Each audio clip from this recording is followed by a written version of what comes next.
Meus irmãos e minhas irmãs, as leituras desse domingo nos revelam uma verdade que percorre toda a história da salvação. Deus é aquele que alimenta o seu povo. Deus é aquele que alimenta o seu povo. E aí nós lembramos que durante todo o tempo do deserto, Deus cuidou do seu povo e os alimentou. Deus deu o alimento necessário quando o seu povo precisava. O povo sentia fome, Deus mandava o maná que descia do céu todas as manhãs. E aí o povo foi comendo aquele maná todas as manhãs e foi se fartando daquele alimento. E aí o povo começou a sentir nojo do alimento que Deus mandava para o povo, o maná. Sentiram nojo da providência divina. E aí Deus, na sua infinita misericórdia, no seu amor, para não deixar o povo morrer, Ele manda codornizes. Alguém já comeu codorna aqui? Já? Ninguém, né? É bom, né? Uma codorninha frita, né? Trincando nos dentes assim, né? Vai lá, até lamber os lábios ali. Era mais ou menos como uma codorna nossa. As codornizes, né? Tem várias espécies, mas são todas parecidas, né? Deve ser o mesmo gosto lá, né? Então o povo se cansou daquele maná, Deus mandou carne, né? E o povo começou a comer aquela carne. E aí quando o povo sentia sede, Deus fazia jorrar água do deserto para aquele povo insistente, seja de sede, seja de fome, Deus alimentava aquele povo. E hoje, na primeira leitura, pela boca do profeta Isaías, que escutamos aqui, Deus prometeu um alimento que realmente não sacia, que realmente o homem não precisará mais ser saciado, um alimento que vai saciar realmente o homem. Esse alimento que nós comemos todos os dias não nos traz satisfação totalmente, né? Nós acordamos de manhã cedo, né? Tomamos um café da manhã. Quando chega ali meados de 10 horas da manhã, a barriga está roncando já, né?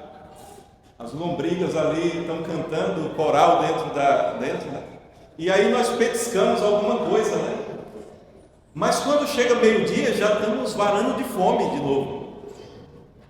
E aí comemos meio-dia, mais 3 horas da tarde, já queremos mais alguma coisa.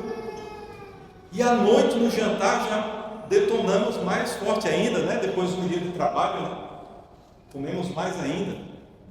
E alguns ainda, né? Principalmente os homens, né? As mulheres comeram ao meio-dia, já não precisa mais comer, né? Mas nós homens, depois do jantar, nós sentimos fome ainda antes de dormir. Não é verdade, homens? Tem que petiscar alguma coisinha ali, né? Não logo antes de dormir, para não fazer mal, mas sempre uma coisinha ali, né? Porque o homem precisa mais ainda, né? Mas isso nos mostra que esse alimento que nós comemos aqui não satisfaz totalmente. Nós precisamos de mais, né? De mais. Deus faz uma pergunta a cada um de nós hoje: do que a sua alma está se alimentando? De coisas que a tua alma quer mais ainda, não sacia? Ou você está realmente se alimentando daquilo que a tua alma realmente necessita? Então, na primeira leitura, o profeta Isaías, ele proclama: vós todos que estáis com sede, vinde às águas. Vós que não tendes dinheiro, vinde, comprai e comei. Tem alguém que está sem dinheiro aí? Ele diz que quem não tem dinheiro pode comprar sem pagar e comer, se saciar. Mas como alguém pode comprar sem dinheiro? Aqui nesse país capitalista, né? Pode? Não? O cartão também é dinheiro, né? Então, como é que compra sem dinheiro? Algo que vai saciar totalmente. Então, o contexto dessa primeira leitura do profeta Isaías, o povo está exilado na Babilônia. Alguém já ouviu falar desse exílio? O povo primeiro foi lá no Egito, só que depois o povo, já dentro da terra prometida, o povo começou a voltar-se contra Deus.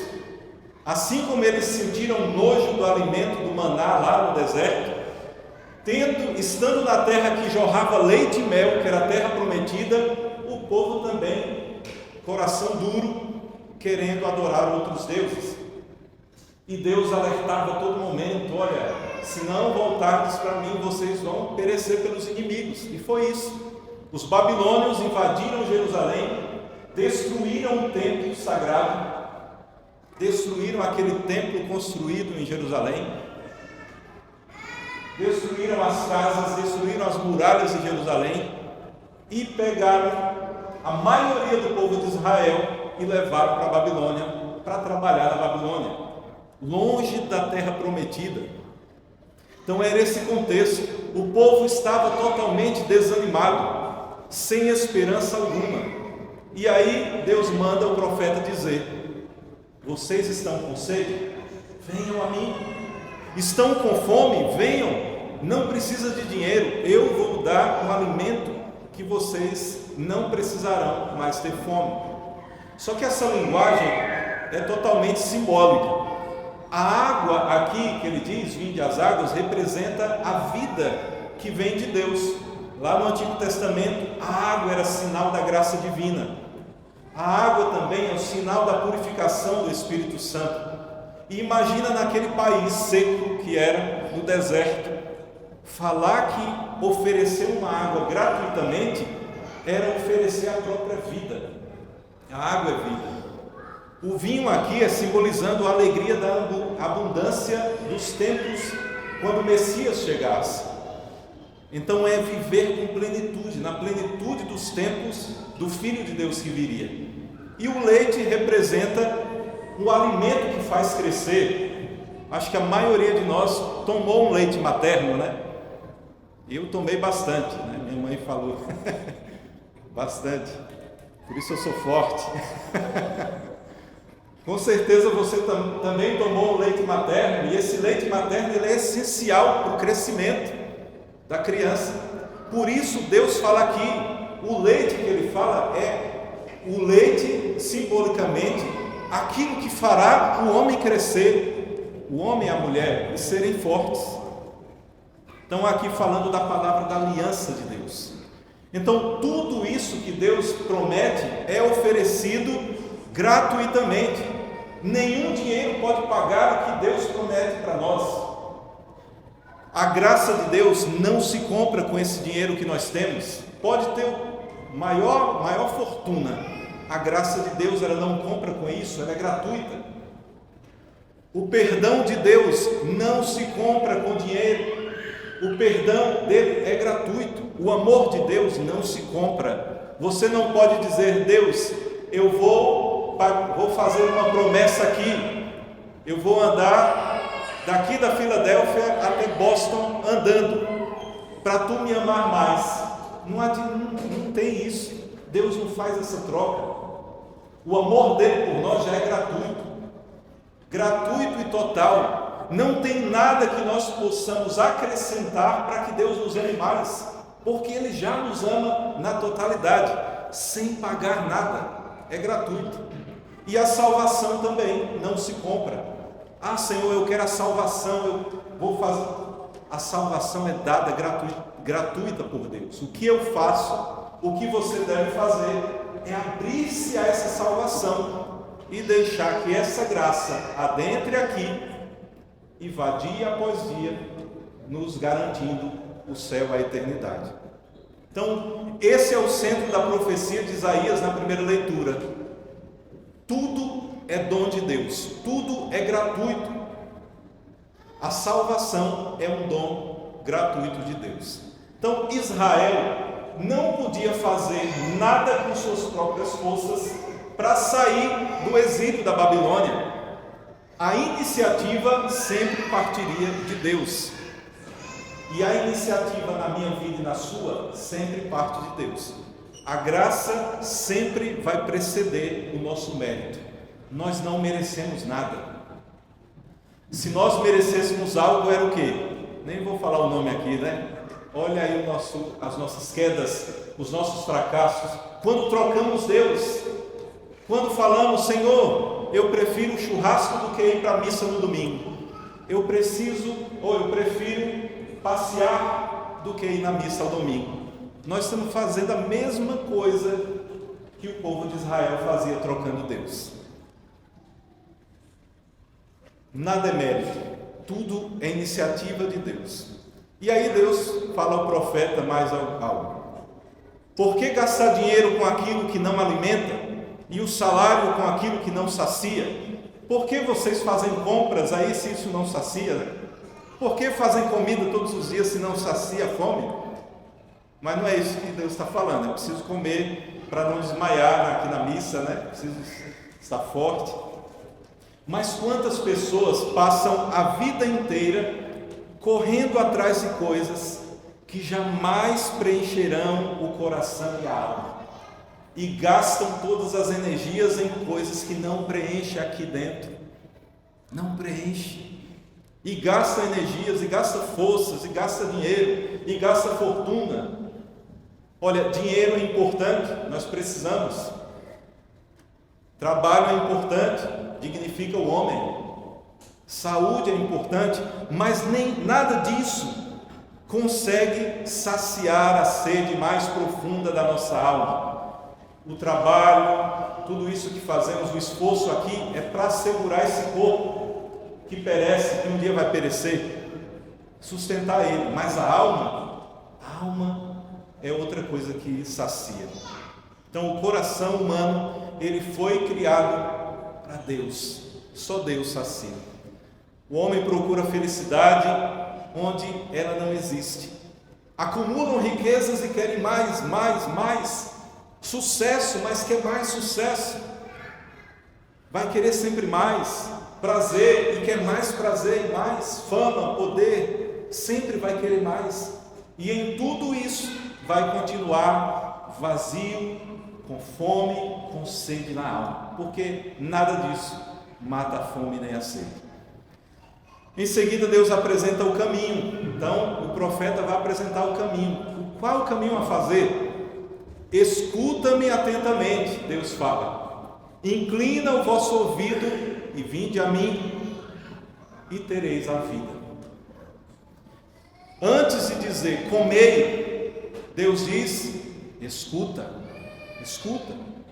O primeiro alimento da alma é escutar a palavra de Deus. Se buscardes em primeiro lugar o reino de Deus, tudo mais será acrescentado. Então, a primeira coisa é escutar a palavra. Por fim, Deus promete: eu farei convosco uma aliança eterna. Então, Deus promete o quê? Fidelidade permanente. Ele vai ser fiel a nós sempre. A sua promessa, ela vai se cumprir, se nós deixarmos essa promessa invadir a nossa vida. Então esse texto tem um profundo também, um significado profundamente eucarístico também. Qual é o alimento que vai saciar nossa alma permanente, senão a Eucaristia? E que muitas vezes nós deixamos semanas sem buscar a Eucaristia. E aí muitas vezes vamos pecando, vamos passando tempo sem ir atrás do Senhor e vamos ficando distante desse alimento que sacia a alma e que é um alimento de vida eterna, não mais como o maná, não mais como as codornizes, não mais como esse alimento que vocês compram todos os meses. É um alimento eterno que é a Eucaristia. Então os padres da igreja vão falar nesse sentido também dessa profecia de Isaías como prefiguração da Eucaristia. E aí vem Paulo para acrescentar ainda mais na segunda leitura. Paulo faz uma das declarações mais bonitas das Sagradas Escrituras: quem nos separará do amor de Cristo? Paulo, aqui é a finalização do capítulo, depois dele falar que nós somos justificados pela fé, que recebemos o Espírito Santo, que nos tornamos filhos de Deus, ele conclui com o hino de vitória. Quem nos separará do amor de Cristo? Existe, meus irmãos, alguma força capaz de fazer com que Cristo deixe de te amar? Existe? Sim ou não? Não. Nada nesse mundo, nenhuma força desse mundo vai ser capaz de tirar o amor de Deus da tua vida. Por isso a resposta de Paulo é não. E ele vai citando algumas coisas. Tribulação vai vir, mas não vai tirar o amor de Deus de você. Angústia vai vir. Não ache que não vai vir. Nós passaremos momentos de tribulação, de angústia, mas o amor de Deus nunca vai se separar de nós. Fome pode ser que venha, mas o amor de Deus vai ser fiel e providente. Nudez, perigo, espada, tudo isso Paulo experimentou na própria vida. Paulo experimentou tudo isso. E ele não quer dizer aqui que nós não passaremos por sofrimento. Paulo não promete uma vida sem dificuldades. Ao contrário, ele afirma que elas fazem parte normalmente da nossa vida, ok? Então, quando vierem tribulações, angústias, fome, não é que Deus deixou vocês, não é isso. O amor de Deus não pode deixar. Se Deus deixasse de nos amar em 1/1000 de segundo, nós deixaríamos existir. Se Ele deixasse de me amar, eu evaporaria aqui e ninguém ia falar mais, ia chamar a Padre André para terminar a missa. Mas Ele não deixa de me amar. Por isso Ele nos sustenta, Ele me sustenta com o seu amor, Ele sustenta você com o amor infinito. Então, o que muda é o sofrimento. Quando o sofrimento toma conta da nossa vida e nós esquecemos que existe um Deus que guia a nossa vida. Os primeiros cristãos poderiam até pensar: se estamos sofrendo é porque Deus nos abandonou, como lá o povo no exílio da Babilônia, Deus nos abandonou. Não, o sofrimento não quer dizer abandono de Deus, não. Por isso Paulo responde: o sofrimento não significa ausência de Deus. E aí ele afirma: mas em tudo isso somos mais do que vencedores por aquele que nos amou. No original, a palavra vencedores que Paulo fala aqui é uma palavra que diz no grego hipernicomen. Sabe o que significa isso? Não é só vencedor, é super vencedores. É como um super-herói que vem nos ajudar, né? O Homem-Aranha ali que os meninos gostam, né? É mais do que o Spider-Man. Super venceremos, venceremos completamente. Não existe nada que não possa estar na vitória de Deus. Triunfamos de modo extraordinário. Isso é o significado mais próximo do que Paulo fala no mais que vencedores. Isso não significa que evitaremos derrotas nesse mundo. Lembra dos mártires que deram a vida por Cristo?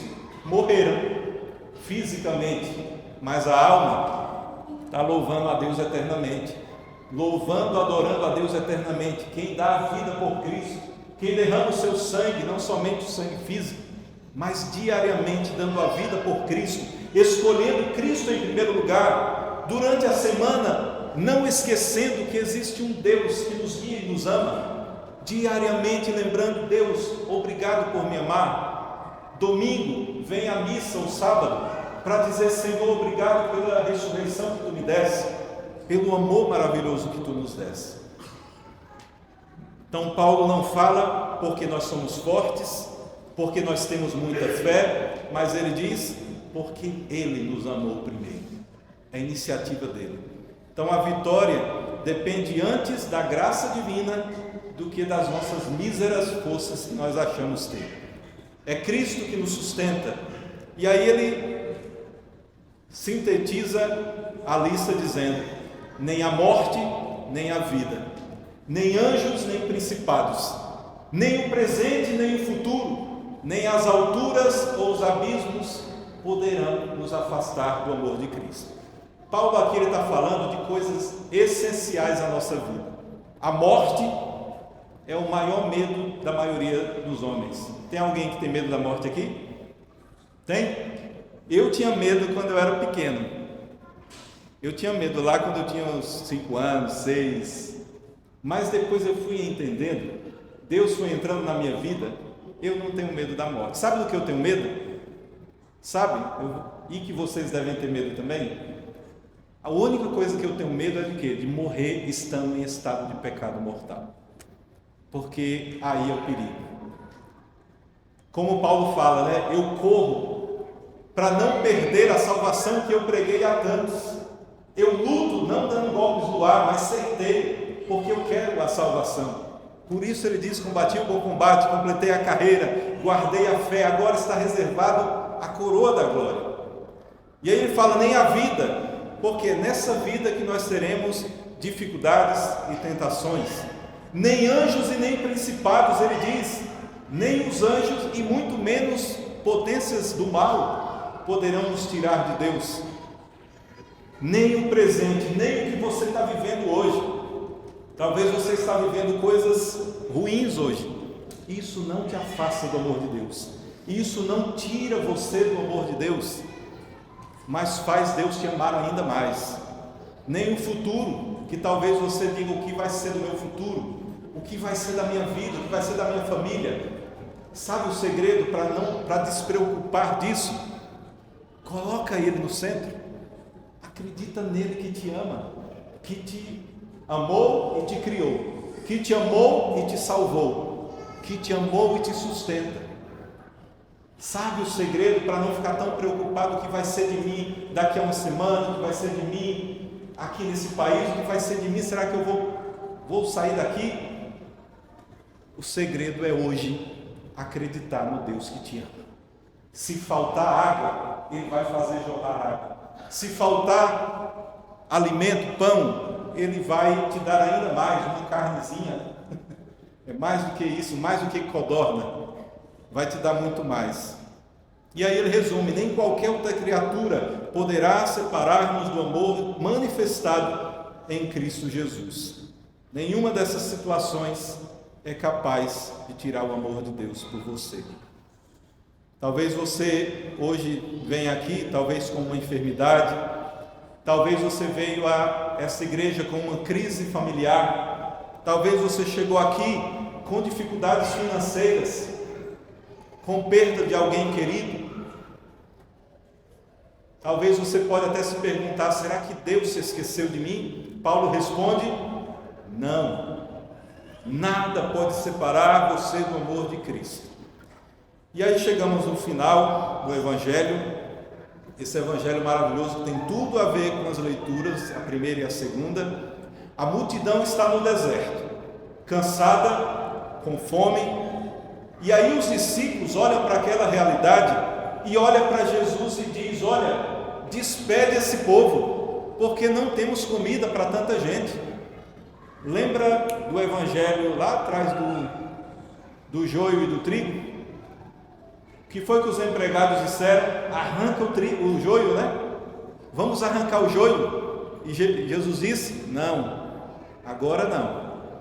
Da mesma forma aqui os apóstolos disseram: olha, despede esse povo. Imagina, era 5.000 sem contar mulheres e crianças. Será que era gente? E os apóstolos disseram: manda embora.